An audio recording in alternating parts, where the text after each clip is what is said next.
Good morning, everyone. Please introduce yourselves. Tell us what you do for a living. Give us about a minute on that.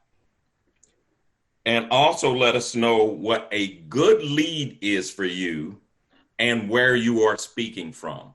I'll call you by name, the way I see you on my screen. And first up will be Mr. Gerald Cowan.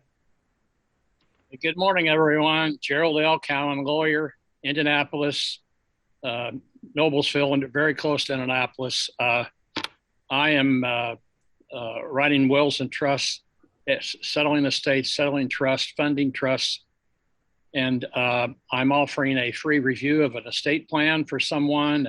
You go to the doctor for an annual physical. You go to the eye doctor if you want to continue to see, and you should perhaps get in the habit of reviewing your estate plan periodically, some every year, some every few years, but at least every 5 years.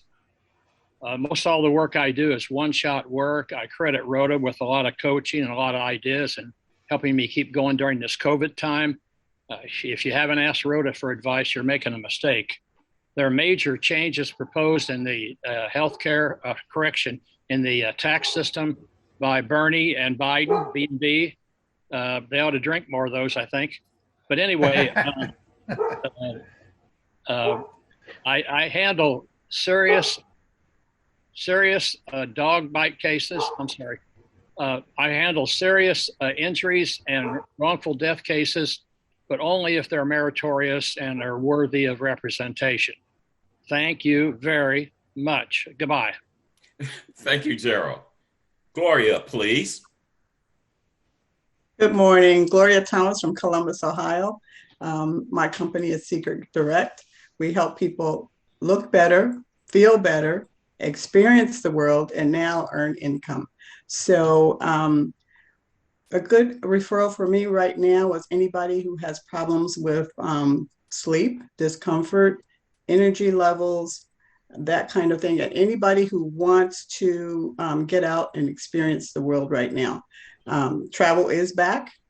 Things are opening up. There is a way to get to wherever you want to go, even if you want to go to Europe, and some of those countries still are closed officially. And I'm seeing record people being out. You would think of some of the places that I've been that there is no pandemic or has not been a pandemic. So people who can't have the money are spending the money and they are getting out. I think people are just tired of being cooped up. And so if you've had your vaccine, you can go just about anywhere you want to go. So again, good referrals are people with energy problems, sleep problems, discomfort. Can't say pain, but discomfort, and weight loss. And if they want to travel the world, we are the complete lifestyle company, Secret Direct. And I'm Gloria Thomas, your secret agent. Thank you, Gloria. Nick Sullivan, please. Yes, good morning, everyone. Nick Sullivan, Sullivan Business Solutions here in Raleigh, but work across the nation. I help capture specialized tax incentives and cost reduction opportunities, as well as offering legal identity theft plans from Legal Shield. You know, for a small, medium company, how many products or services do they have to sell to generate an extra 100,000 or more in cash flow? Well, most of these businesses don't know that there are specialized incentives out there. If they own buildings, hire employees, do research and development, much more, that can add that and it can make a difference. But too bad they don't know about it. I help identify and capture those types of benefits for Main Street businesses. Can also help them with legal and identity theft plans for the business owners and employees. Instead of paying high hourly rates, they can pay small monthly fees so they can be protecting themselves. Just use Legal Shield. I got the wrong oven delivered. They wanted to take it back, send a letter from Legal Shield. I'm getting a new oven. They're paying the $400 difference in cost to get that other oven. Again, it's Nick Sullivan, Sullivan Business Solutions. If you know Main Street businesses that have open minds, want to look at things to help their businesses and employees, keep me in mind. Thank you, Nick. Rhoda Israelov. Good morning from Indianapolis, Indiana. I'm Rhoda Israelov of Say It For You. My team and I write what you read when you go on our clients' websites. And a very interesting development has happened over the past few months. First of all, we now have websites that Say, created by Say It For You, in several cities and in Canada. So that's normally we are ghosts, so nobody knows that we exist and that we've done the writing, other than a testimonial that is anonymous. But now I can show 3 or 4 websites that say created by Say It For You. So that's interesting. The other positive development has been Say It For You B, which involves working as subcontractors under big agencies. So we just got a giant contract with a Chicago agency to blog for their clients and turn out a significant volume of work. So that is very good. Here in Indianapolis and in the cities where you are, if you find a business that now is ready to come out again, just as Gloria said, but now they're coming out from a business standpoint. They want to tell people that they're still around and this is still operating and they have something to give as the recovery proceeds. That's who we need to meet. So we Say It For You. Thank you, Rhoda. Hey, Rhoda, one of these times I'd like you to give a group discussion to the group on second acts. Second act. For those of you who don't know, this is not Rhoda's first time in the work. I don't know if you retired or quit. Which one? What happened? I retired. She retired, and she's created a whole new career. So we're going to do a thing on second acts. I'm in a second act, so we're going to do that. With that, Adele Bush, who's probably not on her second act, but she's not old enough like me and Rhoda yet. Oh, Adele. You'd be surprised. Yes, this is my second act as well. My name is Adele Bush. My business is ASB Business Services, LLC, and we are coming to you live from Columbus, Ohio. One of the things that we've discovered over the past few months is that we've accidentally re-engineered the cold business-to-business call.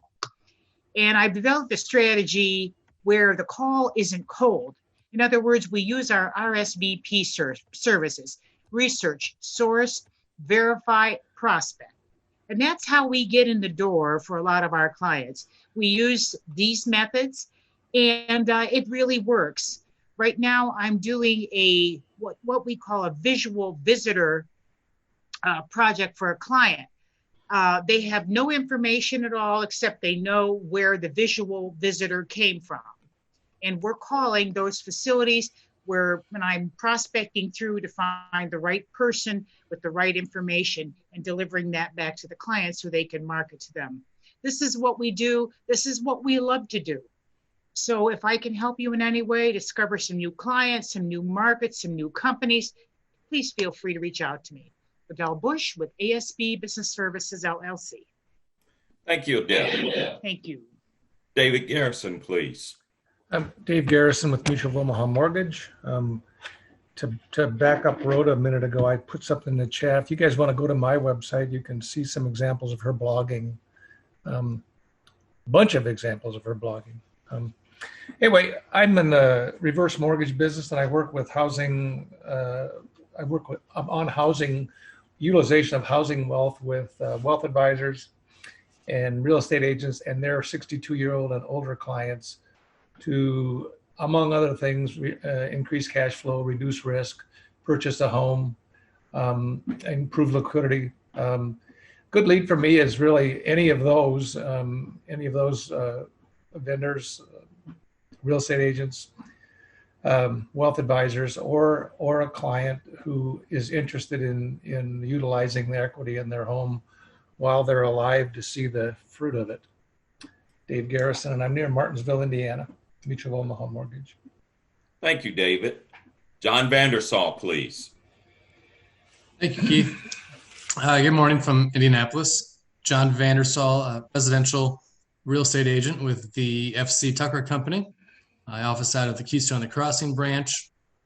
I live in Broad Ripple, and I service Marion County and surrounding areas. I work equally with buyers and sellers, as well as a few investors. A good lead for me at this point is someone who wants to know or curious to know the value of their home. You know, you might be surprised what increase we have experienced in recent weeks, months, and what have you. So, yeah, I'm happy to just provide a value, even if they're not looking to sell anytime soon. For all your real estate needs, talk to Tucker and call Vandersall. Talk to Tucker, man. That's an old one there, buddy. Mr. Tony Havocks.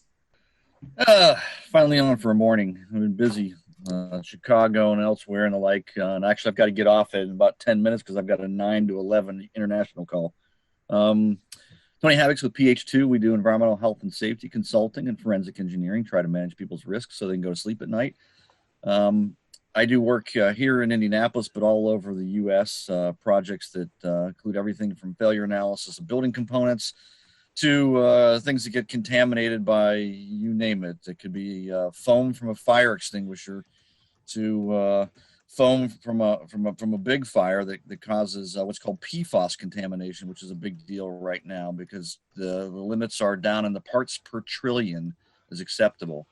You'll probably see that turning up in the news here in the next couple of years as a big issue with contamination all over the U.S. Like to reintroduce our speaker again. Our speaker this week is Chris Mindach, who will introduce himself and his topic. Chris, you have the floor. You'll also be a co-host if you need access to the screen. With that, you're in charge, Chris. Awesome. Thank you so much, Keith. And thank you guys all for allowing me to come today and join you guys. I love hearing the backgrounds and all the history. Adele, I think I know you personally, and so it's good to see your face. And thank you for, I guess, extending out the offer to be here. Because I tell you, I actually used to have a background in public speaking, but it's been a couple of years. So I was like, man, I've got to shake off the scales here and get warmed back up again. But this is exciting to be here because, just a little background on myself. Again, Chris Mindach, and I am, in technology solutions and consulting. And so my background is actually a business owner. So I was a business owner for many years, was in media production, and spent a lot of time supporting other businesses and ironically, a lot of weddings. So I interacted with a lot of bridezillas and motherzillas, I guess you could call them, which was a pleasure of my life. But nonetheless, I transitioned into the corporate world, which is kind of unique.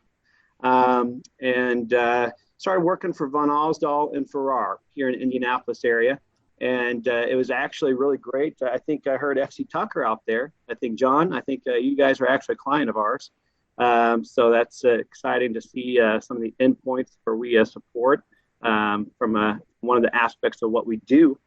But I'm also the alumni president of Indiana Wesleyan University. So I have a very big, there we go, Dale. Yeah, let's give it a big clap for all the IWU grads out there. If you guys are IWU grad, please reach out to me because I actually, Adele, this is just a side note, but that the title became on Tuesday, I guess. I guess titles are important. And so that is now an official thing I'll put on my resume, I guess. But anyways, and the whole goal there, guys, is to kind of do what you guys are doing here, is to help find business owners and business people, career people, and ultimately help them figure out how to connect with each other, as well as, leveraging their education, supporting the bigger picture, and, ultimately create community and relationships. I don't know if my bio was out there long enough. Keith, again, I apologize for being a little behind on that part. But relationships is so critical for me. And it's a huge part about not only what I do with my work, but it's my passion in life. I'm a pastor's son. So if anybody's familiar with what that looks like, he's the good, the bad, and the ugly of people every day, every week.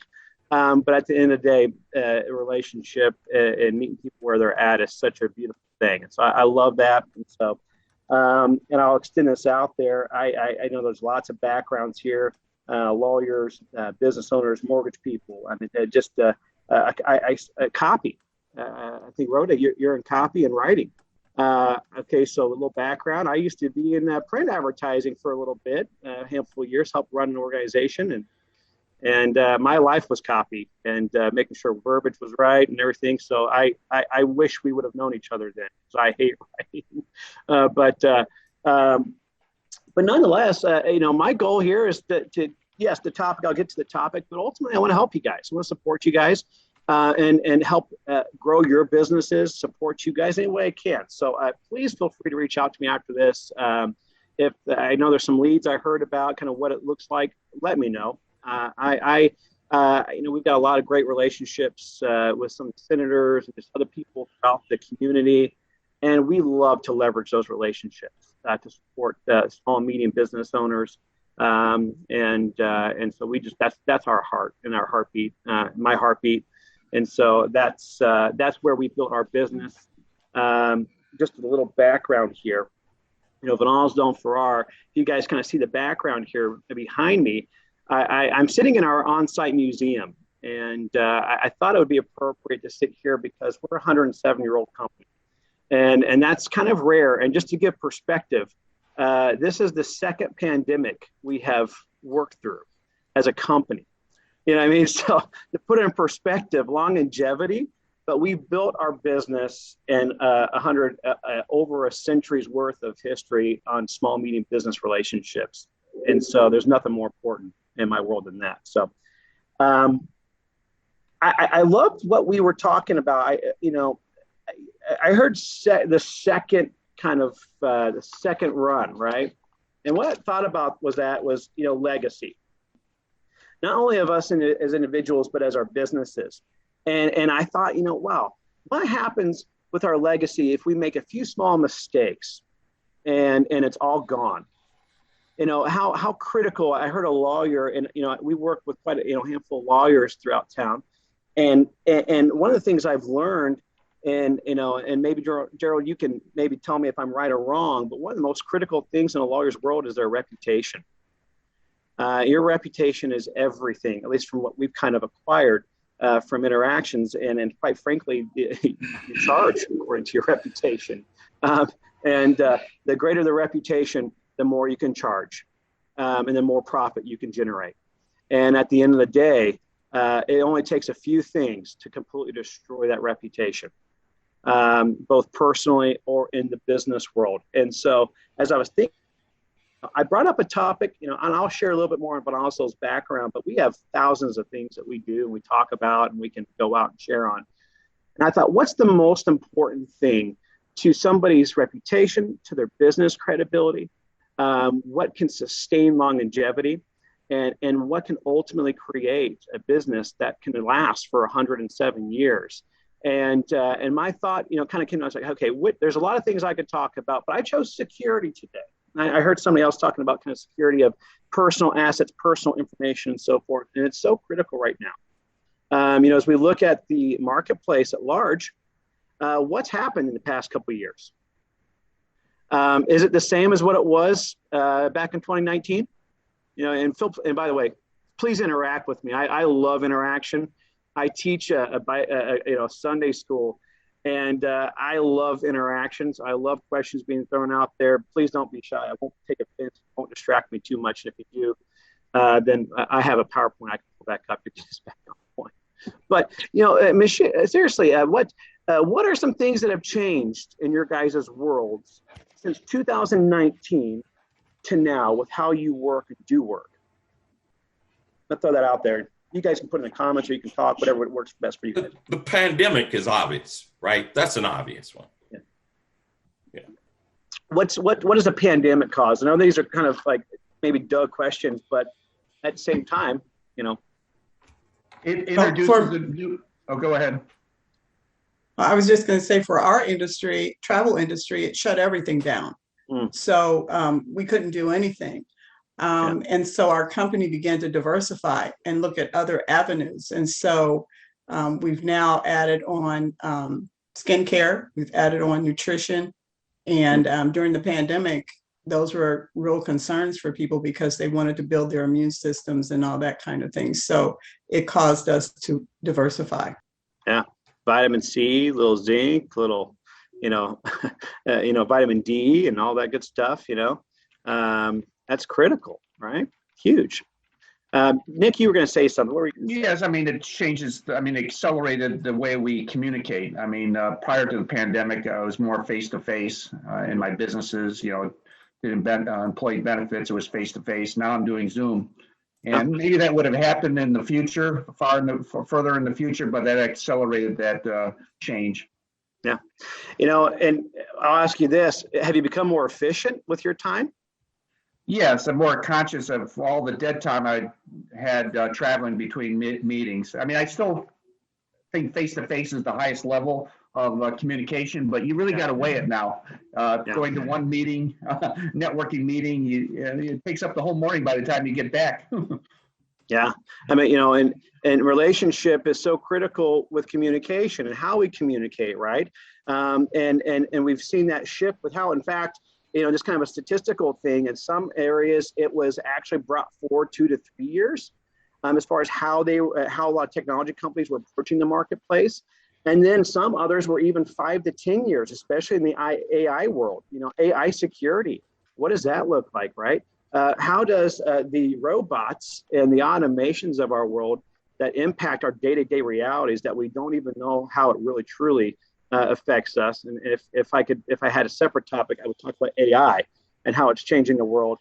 Because I can tell you, you guys are interacting with robots and AI simulations every day. Probably about half of your day you've interacted with it with some way, shape, or form. Especially when you log onto your computer, it probably goes up to 70 to 80%. So that's just a personal statistic, but it's probably pretty accurate. Our Zoom calls, right? Team calls. There's thousands of platforms, right, that we've working on. In fact, Zoom is one of my weaker ones, actually. And so I'm like kind of getting used to this. But okay, anybody else? Anybody else's world's changed drastically in the past 2 years, and what does it look like? To one of your points, Chris, I do work more efficiently, and I vet my clients a little bit more strategically. Simply put, during pandemic, fair to say the last place you wanted to go was into a stranger's house. Yeah.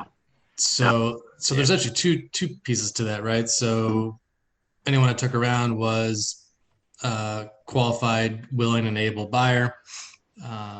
In addition, any buyer who wanted to walk around, was a serious buyer. To that point, as you all saw, open houses were placed on pause, and they're back, but they're not the same as what they used to be. So open houses have been a good prospecting tool for me in the past. Now I need to, I'm working on developing what's going to replace that. Yeah. I was exposed to the realities of virtual house tours and virtual, open houses, people buying houses like they buy Carvana cars, which to me, if you're working, if moving from across the country, I totally get it. But when you're just down the street, it's like, wow, that is ambitious. I don't buy like that. I got to touch, feel, see, smell. I got, I'm the guy that goes to the store, and I got to experience it, with all the senses of my world. So this is all great feedback. And the reality of the fact is we have taken the reality of our face-to-face interactions and we've transitioned them, right? And we've become much more choosy with how we interact with clients, with business partners, associates, and so forth. And the reality of that fact is there's an underlying factor of those realities and that big shift in the marketplace. And what's created out of that transition is the fact that we have new vulnerabilities in our world that were not present before. And what the cause of that is that, yes, we all were working in an office environment, or we were working in a small, like a community of offices or whatever it may be.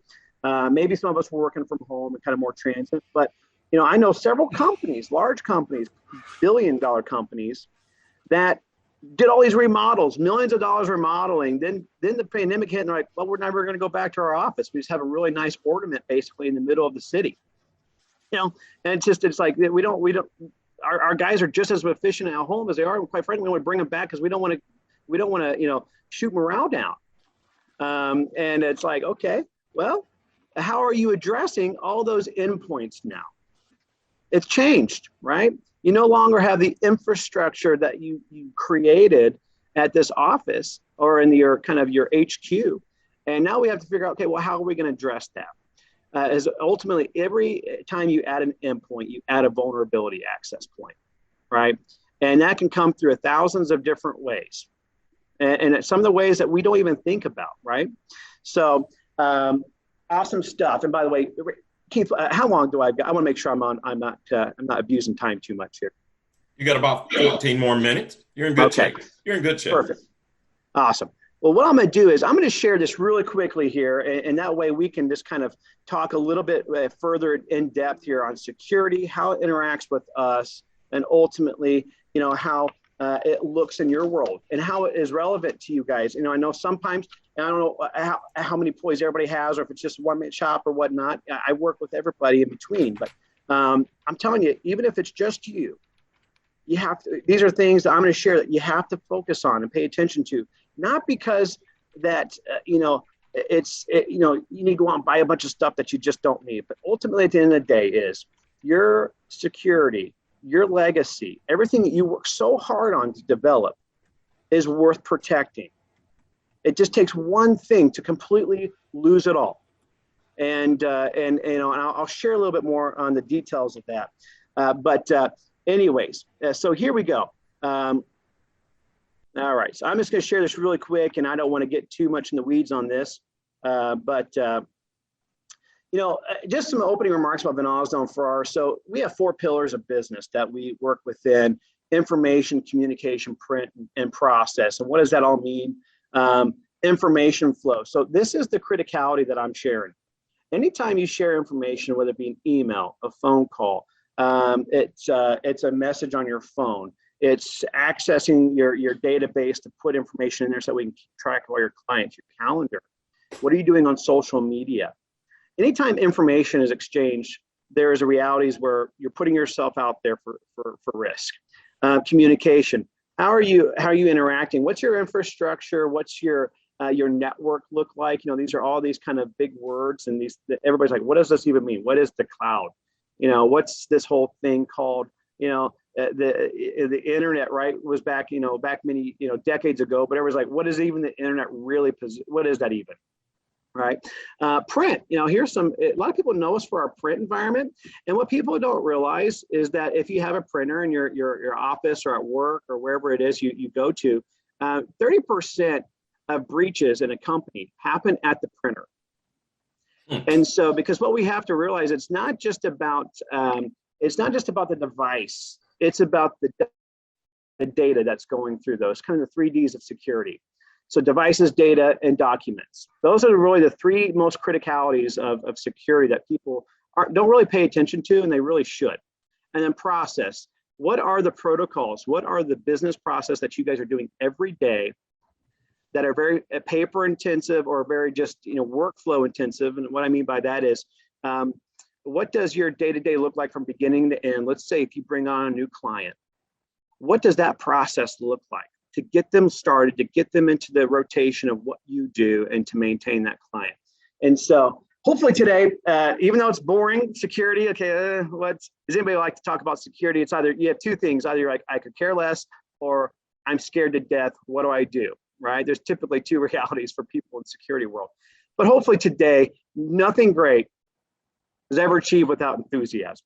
So hopefully, even though this might be a dark subject, or maybe some people could care less, hopefully, if nothing else, you find me entertaining, and hopefully you guys get something out of it. And if nothing else, go out today, be enthusiastic, be passionate about what you guys are doing, because you guys bring value, and I believe you bring impact into the world as well. So there's my little leadership talk, I guess you could say, from Ralph Waldo Emerson.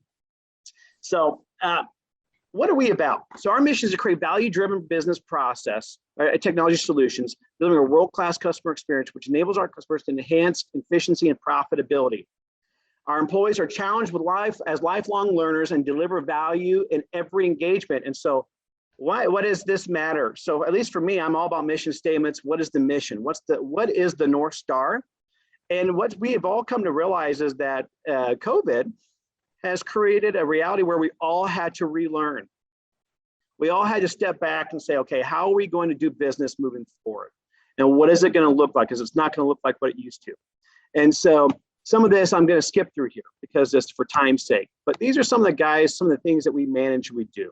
And so if you guys are wondering kind of what's Van Ausdall and Farrar, you guys have a technology need or anything that goes along with any of the things that support your business, please reach out to me. I'm happy to just give you some insights or share some thoughts, just give you some free consulting, I guess you could say, on what I would recommend. And so feel free to reach out to me. I don't know if my contact information is easily available. I'm happy to get that with you. But one of the things that I really wanted to talk about today, like I said, is what we have to know about the reality of endpoint users, and that's AKA you and I. All right, everybody that gets on a computer today is exactly who I'm talking about. And so if anybody's not on a computer at this current moment in time, then I guess you can leave. So, anyways, so data breaches, okay, and what are data breaches and the human element? All right, and I guess I can preface this again in another way. Is if you're not a human, I guess you can also now leave the conversation. But I think we all fit the making the model here. What does it look like? You know, what we need to know about this is 85% of data breaches involve human interaction. And so what does that mean to you? In other words, somebody clicked on something, somebody put in a password on some website or some login, somewhere, shape or form. They printed off a document. They made a call. They answered a call. They answered a Teams call. Maybe you scanned a document to send it over for paperwork because you're not at the office and you got to make sure you keep paperwork going. Whatever it is, that is a human interaction. All right. Anything that you're doing throughout the day is a human interaction. But in the business world, we know, okay, what do we need to do to make business happen? All right. So somewhere along that data trail from beginning to end, that's where breaches happen. It's not, it's not always the malicious guy who's really, really smart, who knows how to hack into the big company. That's all I'll talk about. That is a part of it. Sometimes it's the guys that just are curious and they just want to mess around, kids that just want to see if they can get away with it. And they have software. They have multiple softwares now that can actually automate the process of hacking your network. And you could be as informed as anybody on this call and do it and be malicious, just for fun. All right. Ransomware, phishing, and web applications attacks increased significantly, but also not significantly. A lot of times we don't realize how much is happening, but increased during the past year, all because of human elements and how the human elements have changed. Web application attacks, phishing, ransomware increased over the past year, like I said, emphasizing a shift as attackers took advantage of people working from home and spending more time online. COVID forced this, right? So most of the 85% attacks in 2020 were involved with human interaction. In other words, how our environments changed and companies not addressing and shifting their focus of the security to address those changes. Now, I'll get to some of these things later, but one of the things I talked about, what we were talking about kind of previously was, ultimately is what's the legacy look like? Here's a perspective for you. Let me ask you guys if anybody has $21,659 in the account right now that they're okay just to give to a stranger just because, quite frankly, they just wanted to mess around. I don't know if anybody wants a show of hands, but I'm not a fan of throwing out $21,000 just because somebody was having fun with our information. And as we get larger scale with this, as you see here, the statistic and the numbers are really, at the end of the day, are pretty compelling.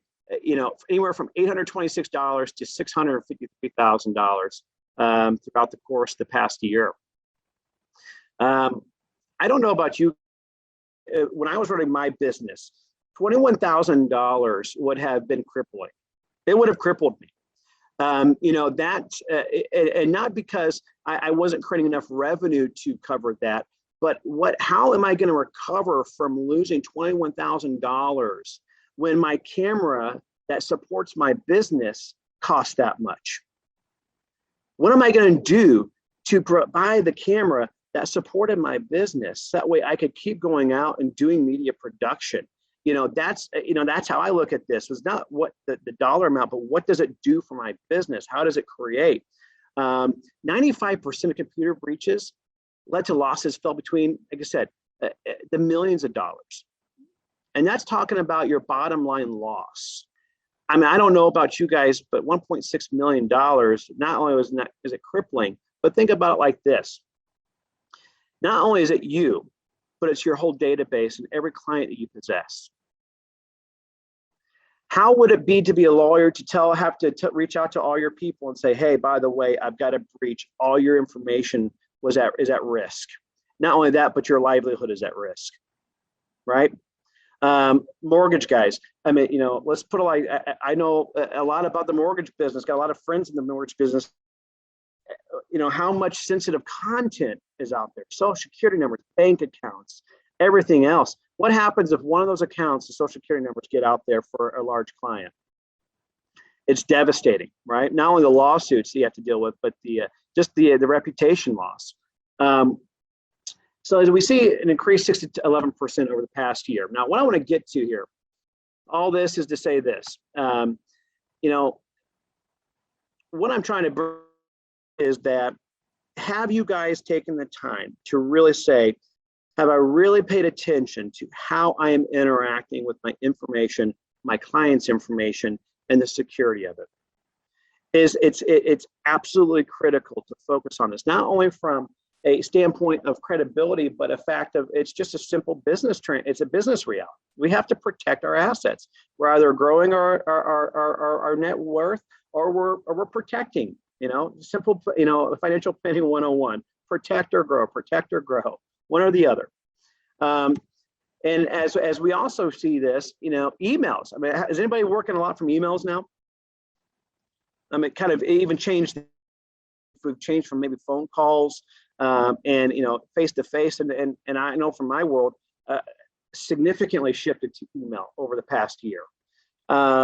And, you know, ironically, the COVID was a great business for us, not because we loved it or was not, but because we helped companies transition to these type environments, to work environments remote. 6% mail servers compromised in attacks were cloud-based. So what does that mean? Google Docs, Google, maybe you're using a different cloud format, whatever it may be. Maybe it's Microsoft, whatever that is. That was the real focus of attack.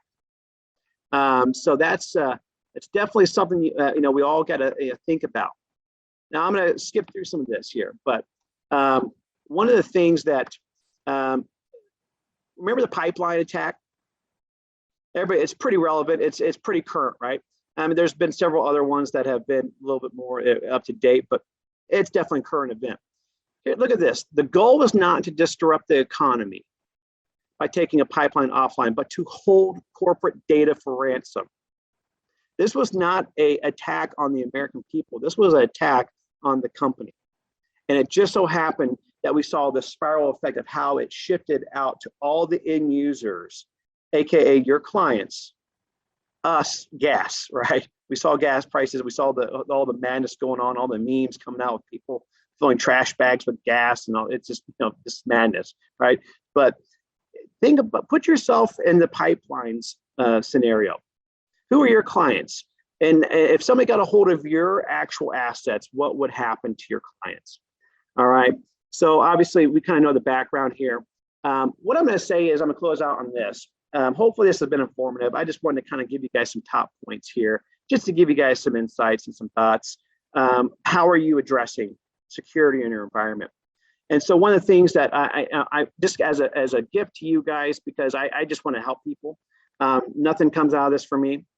This is a complete deliverable, but if you guys want us just to do a complimentary technology strength assessment and encompasses some high level security and things like that, I'm happy to deliver that to you guys. It's just a click through.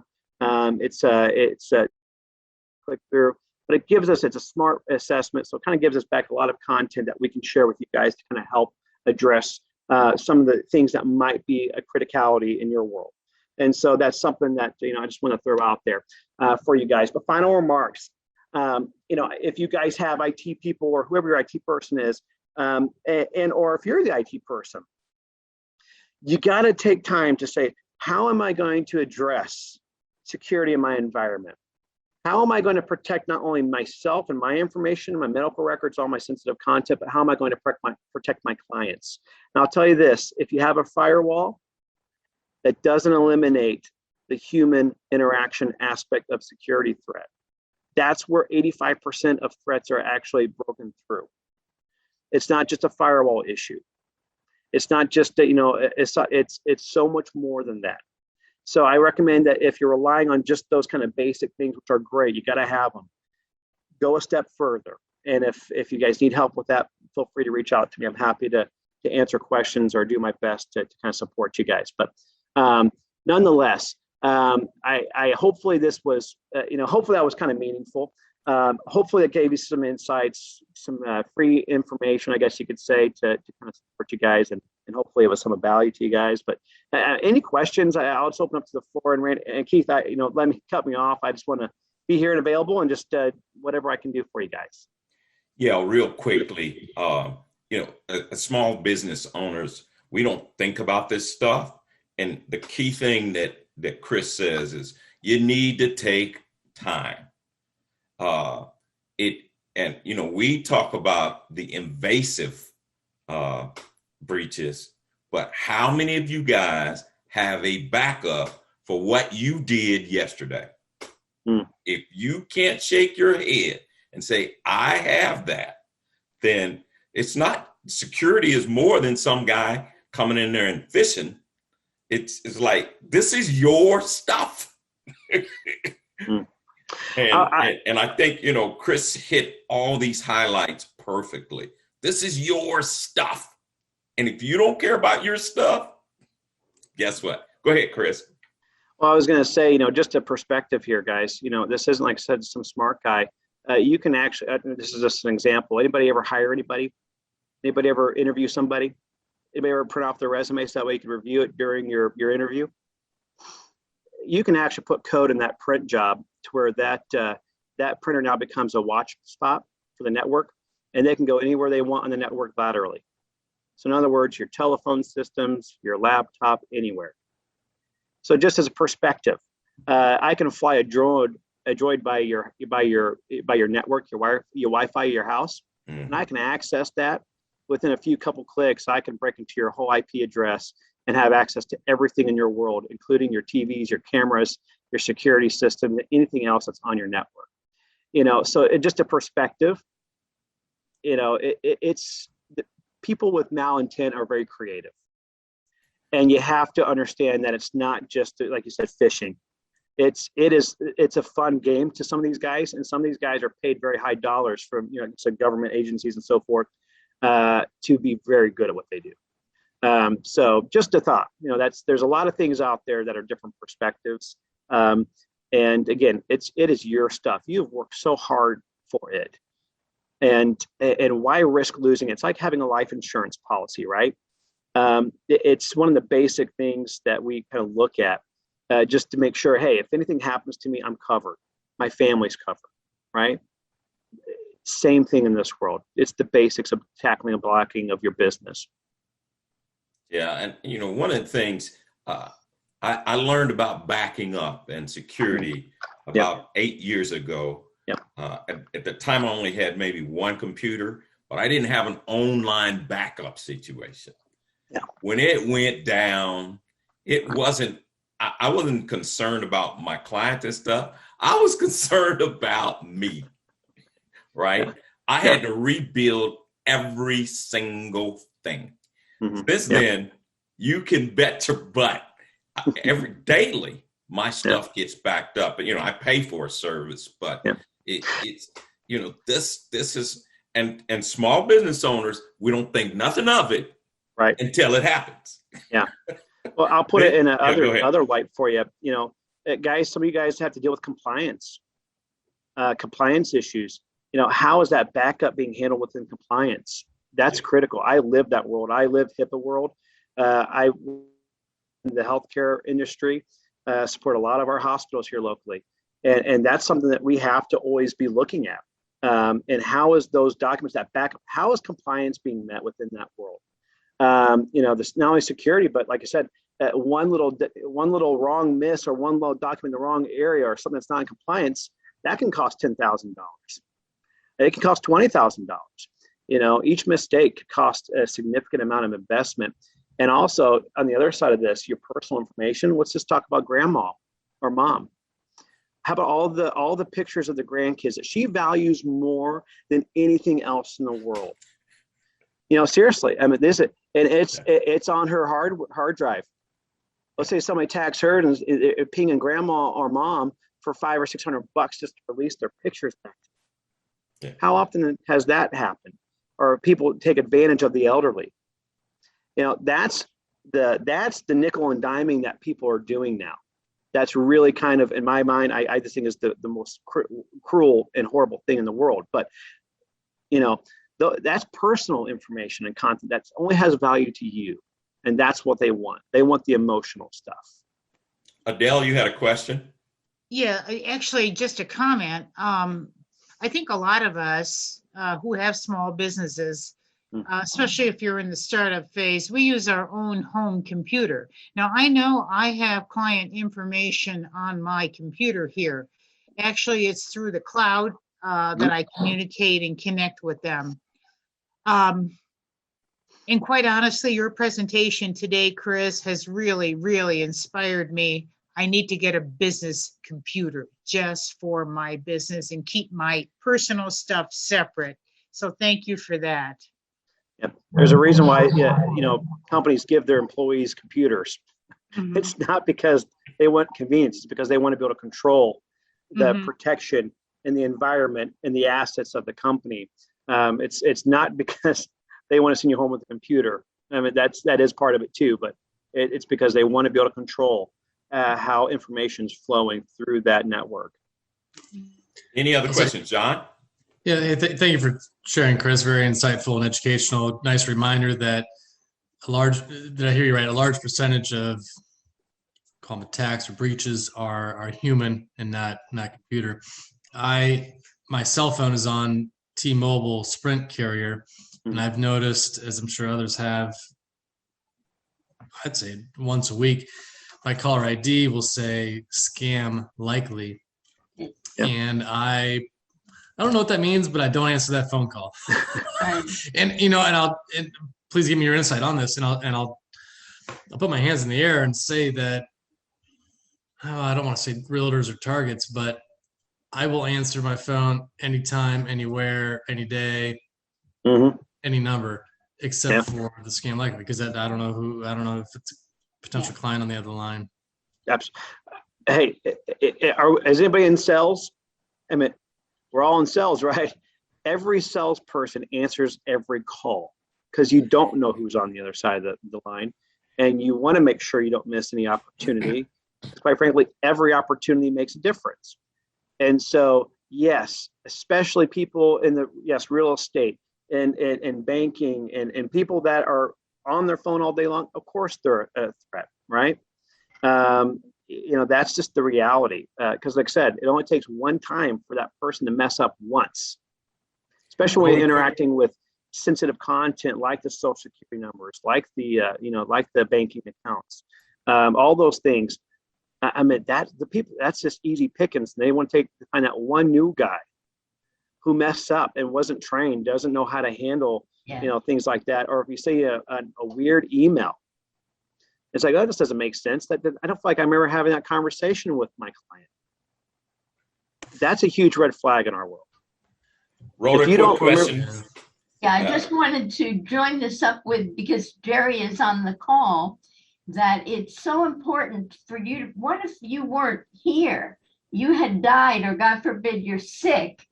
Now what happens to that information? You absolutely have to have a plan for that as part of your estate plan. And the attorney can't do that for you. You have to know what all these things are and get them down in writing somewhere. And you have to say in your documents who gets the right to go into your social media accounts and who gets those pictures, that you're saving for grandma and so on. So, you've got to think about this. Yeah. Even from an estate planning point of view. Yeah, absolutely. Yeah. That's legacy. Yeah. That is legacy.